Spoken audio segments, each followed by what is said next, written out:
Agradecemos la intervención del doctor Merlano. A continuación, invito al doctor Francisco Jaramillo, filósofo y teólogo de la Universidad Javeriana, profesor invitado de la Universidad de los Andes, con su conferencia Reforma del Pensamiento y Comunicación. Bienvenido. Bueno, para mí es un gusto aceptar esta invitación, compartir con ustedes esas relaciones que yo encuentro entre comunicación y pensamiento. Quiero empezar planteando la diferencia que hay en relación con el pensamiento.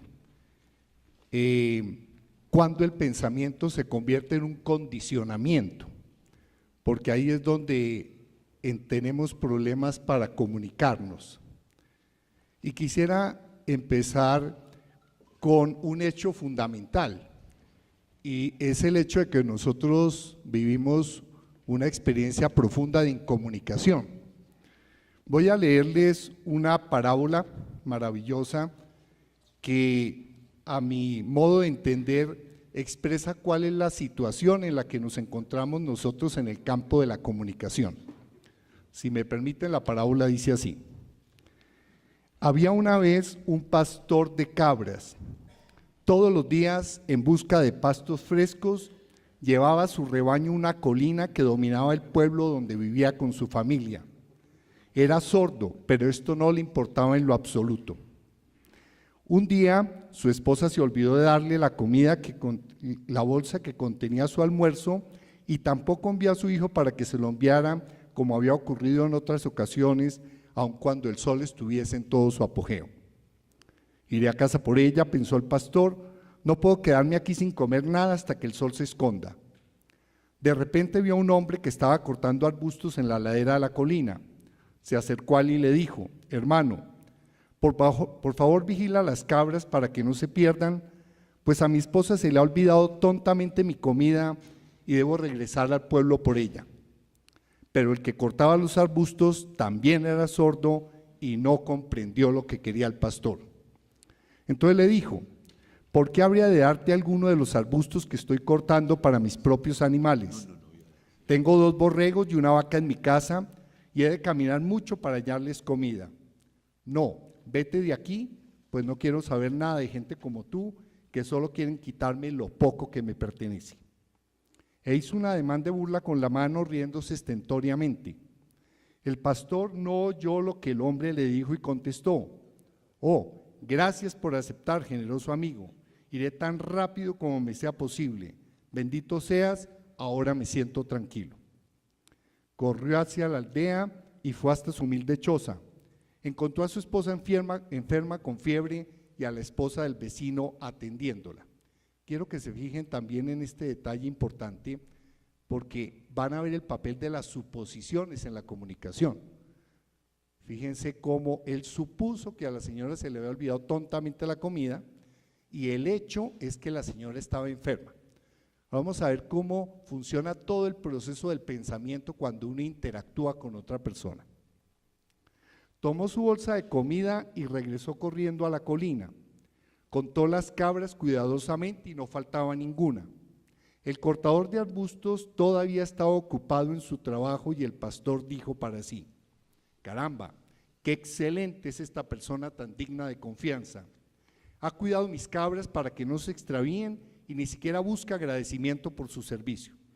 Lo obsequiaré con esta cabra lisiada que de todas maneras pensaba matar. Será una rica cena para él y su familia.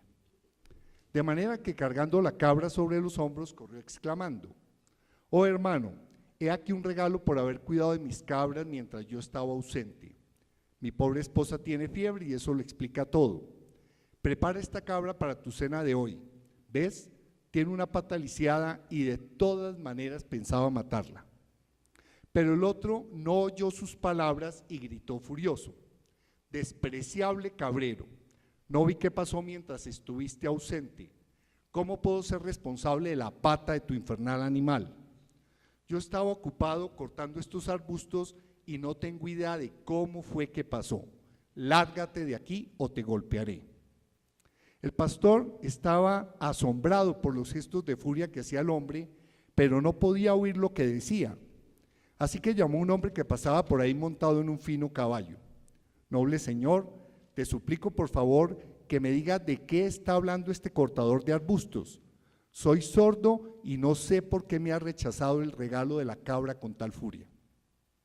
El cabrero y el cortador de arbustos le empezaron a gritar al viajero, que desmontó y caminó hacia ellos.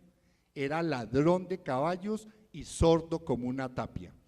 Se había perdido y quería preguntarle dónde estaba, pero cuando vio los gestos de furia de los otros dos hombres dijo: sí, hermanos, robé el caballo, lo confieso, pero no sabía que os pertenecía. Os suplico que me perdonéis, pues tuve un momento de tentación y actué sin pensar. No tuve nada que ver con la pata lisiada de la cabra, gritaba el cortador de arbustos. Haz que me diga por qué no acepta mi regalo, urgía el cabrero, solo quería dársela como una muestra de aprecio. Ciertamente admito haber robado el caballo, decía el ladrón, pero soy sordo y no puedo oír cuál de vosotros es el dueño. Y así sigue el texto. Es un texto absolutamente maravilloso porque nos enfrenta a la situación de que en el mundo en que nosotros vivimos, en nuestra cotidianidad, todos estamos inmersos literalmente en un diálogo de sordos. ¿Y en qué consiste básicamente ese diálogo? Creo que la presentación de Alberto hace un instante pues fue absolutamente clara. Esa sordera de la cual nos habla este texto, de la cual está preso cada uno de los personajes de este texto, es su propia visión del mundo, su propia cosmovisión, su propio condicionamiento y programación social, cultural, histórica, científica, de género, de lugar social, etcétera. Es evidente para todos que no existe una perspectiva única de las cosas. Como decía Alberto, existen innumerables perspectivas posibles y la comunicación es esa posibilidad de construir con el otro a partir de esa multiplicidad de perspectivas posibles. Pero ¿qué destruye ese proceso de construcción? Como también lo señaló Alberto, lo que destruye ese proceso de construcción son los juicios, el confundir percepción con realidad, el creer que mi percepción es la realidad. Y en ese instante yo convierto mi percepción en un juicio, es decir, en el estándar a partir del cual yo apruebo o desapruebo a los demás. Y eso destruye totalmente la comunicación. En otras palabras, uno solo se puede comunicar con lo diferente, con lo otro, en la medida en que uno es consciente de que su perspectiva, que su percepción es una percepción posible entre miles de millones de perspectivas y de percepciones posibles. Y en esa medida, al no identificarse uno ciegamente con su percepción, tiene la posibilidad de trascender sus propios límites. Y yo creo que ese es el ejercicio fundamental de la comunicación. Tener uno esa capacidad todo el tiempo de trascender sus propias programaciones y condicionamientos, que como ya también lo presentó Alberto, no son ni buenos ni malos, son los que usted ha recibido. Si usted nace en una familia musulmana y a usted le inculcan el Corán desde que nació, ¿sí? O usted por decisión propia quiere vivir dentro de un determinado ordenamiento del mundo, porque eso es el pensamiento.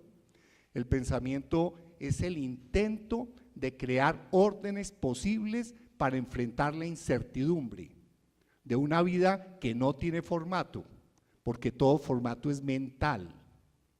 Pero tratamos de resguardarnos en nuestros propios órdenes del mundo para enfrentar la incertidumbre. La violencia surge cuando yo quiero imponerle mi orden del mundo a los demás.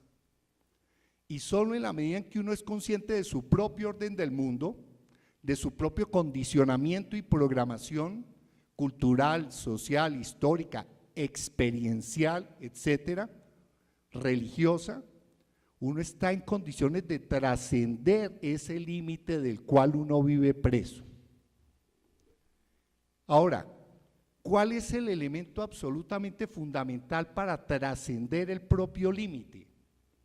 Sin ninguna duda es la capacidad de escuchar. Escuchar desde un silencio total, es decir, desde la conciencia de que puedo ver sin mis propios condicionamientos. Y la única manera de hacer eso es siendo consciente de los propios condicionamientos para poderlos trascender. Hay un texto de un autor que me encanta, es tal vez mi autor favorito, Krishnamurti, que me parece que nos puede dar elementos interesantísimos para que observemos cómo escuchamos. Mire lo que nos plantea este autor. ¿Cómo escucha usted? Escucha con sus proyecciones, a través de lo que proyecta, a través de sus ambiciones, deseos, temores, ansiedades, escuchando únicamente lo que desea escuchar, lo que será satisfactorio, lo que habrá de gratificarlo, lo que le brindará consuelo, lo que aliviará momentáneamente su sufrimiento. Si escucha a través de la pantalla de sus deseos, entonces, ¿qué es lo que escucha? ¿No son sus mismos deseos? ¿Existe alguna otra forma de escuchar? Escuchar es importante solo cuando no estamos proyectando nuestros propios deseos por medio de aquello que escuchamos. ¿Puede uno dejar de lado todas esas pantallas a través de las que escucha y escuchar realmente? Si uno puede escuchar algo con la totalidad de su ser, ese mismo acto de escuchar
Para mí es un gusto aceptar esta invitación, compartir con ustedes esas relaciones que yo encuentro entre comunicación y pensamiento. Quiero empezar planteando la diferencia que hay en relación con el pensamiento. Agradecemos la intervención del doctor Merlano. A continuación, invito al doctor Francisco Jaramillo, filósofo y teólogo de la Universidad Javeriana, profesor invitado de la Universidad de los Andes, con su conferencia Reforma del Pensamiento y Comunicación. Bienvenido. Bueno, en comunicación. Voy a leerles una parábola maravillosa que a mi modo de entender expresa cuál es la situación en la que nos encontramos nosotros en el campo de la comunicación. Si me permiten, la parábola dice así: había una vez un pastor de cabras. Todos los días, en busca de pastos frescos, llevaba a su rebaño a una colina que dominaba el pueblo donde vivía con su familia. Era sordo, pero esto no le importaba en lo absoluto. Un día, su esposa se olvidó de darle la comida, la bolsa que contenía su almuerzo, cuando el pensamiento se convierte en un condicionamiento, porque ahí es donde tenemos problemas para comunicarnos. Y quisiera empezar con un hecho fundamental, y es el hecho de que nosotros vivimos una experiencia profunda